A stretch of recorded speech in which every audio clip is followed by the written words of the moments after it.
नमस्कार, आप देख रहे हैं हेडलाइंस 24 समाचार चैनल। आइए रुक करते हैं आज की खबरों की ओर। ब्रह्म कुमारीज ब्लेसिंग हाउस भोपाल में प्रवचन का दूसरा दिन। वर्तमान समय धार्मिक सोच में परिपक्वता की नितांत आवश्यकता।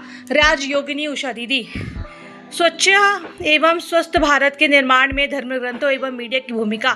ब्रह्म कुमारीज ब्लेसिंग हाउस में कार्यक्रम का आयोजन। भोपाल प्रजापति ब्रह्म कुमारी ईश्वरीय विश्वविद्यालय भोपाल के ब्लेसिंग हाउस में सफल एवं सुखी जीवन का आधार गीता सार विषय पर आयोजित त्रिदिवसीय कार्यक्रम के दूसरे दिन राज्य योगिनी उषा दीदी ने अपने प्रवचन में वर्तमान समय में धार्मिक सोच में परिपक्वता की आवश्यकता पर जोर दिया।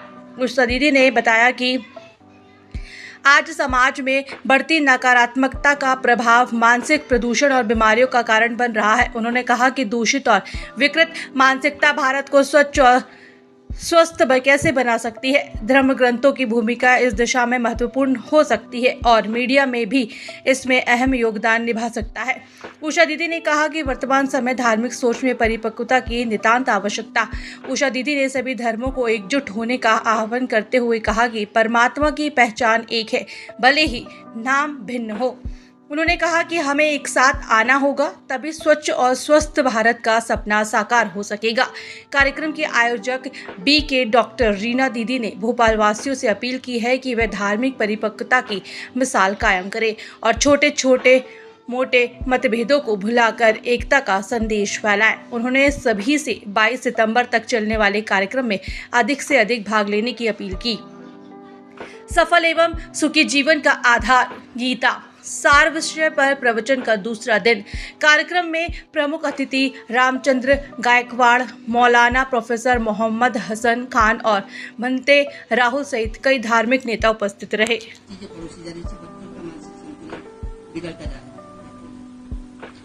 ओम शांति।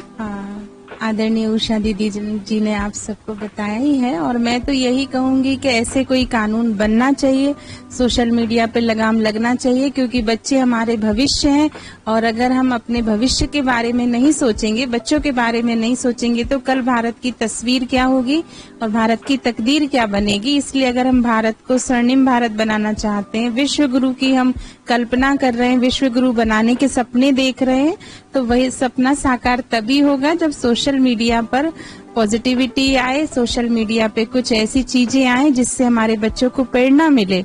और इस तरह की जो चीजें बहुत वायरल हो रही हैं, फेक न्यूज, पेड न्यूज या हेट न्यूज, इन सबको बंद करके हमें कुछ ना कुछ लगाम कसने के लिए सरकार को, शासन को, प्रशासन को कदम उठाना चाहिए। ओम शांति। आज का आयोजन जो किया था वो धर्म ग्रंथ और मीडिया का रोल जो है भारत को स्वस्थ और स्वच्छ बनाने के लिए, तो नेचुरल है कि आज मीडिया में ज्यादातर जो लोग हैं, बच्चा जिसको कहा जाए, सोशल मीडिया से जुड़ा हुआ है। और इसलिए जितना सोशल मीडिया के अंदर वो जुड़ता जाता है, गहराई में जाता है, तो देखा गया कि जहाँ नेगेटिविटी होती है उसके तरफ वो बहुत जल्दी आकर्षित हो जाता है। तो जहाँ नेगेटिविटी के तरफ उसका कदम आगे बढ़ गया तो नेचुरल है कभी कभी रात वो नेगेटिव बातें देखता है, सुनता है, तो उसका प्रभाव जो उसके मानसिकता पर पड़ता है, उस कारण से एक मानसिक प्रदूषण बच्चे के अंदर आ जाता है और वो खुद भी नेगेटिव होना शुरू हो जाता है।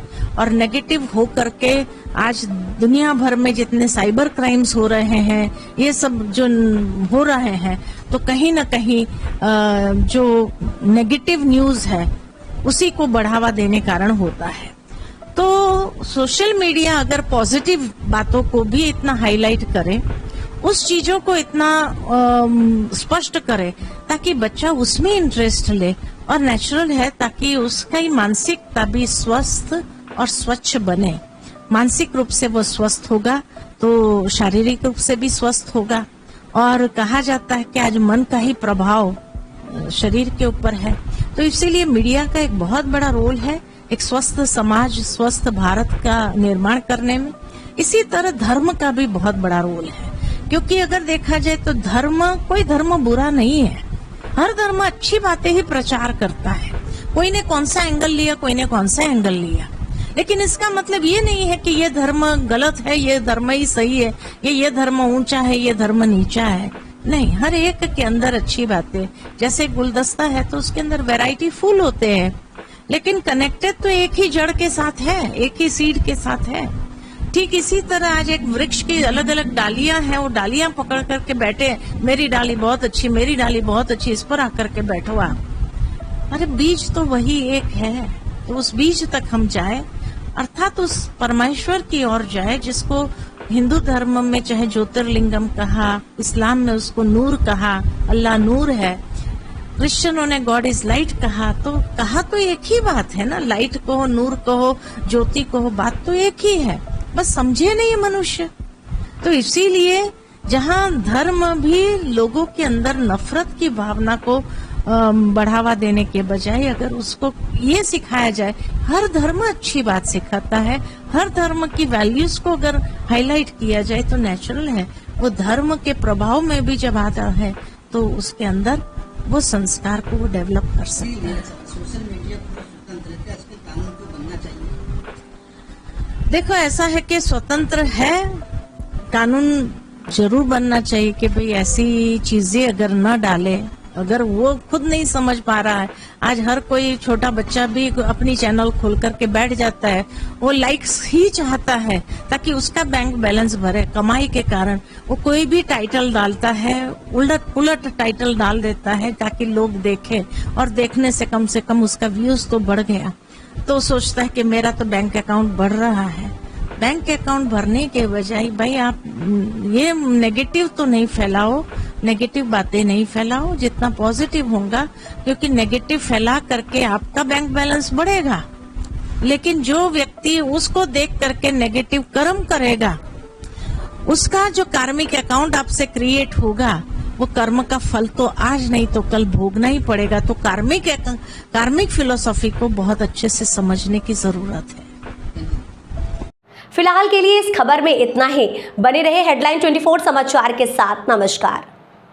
ऐसी खबरों में बने रहने के लिए हमारे चैनल को लाइक, सब्सक्राइब जरूर कीजिए।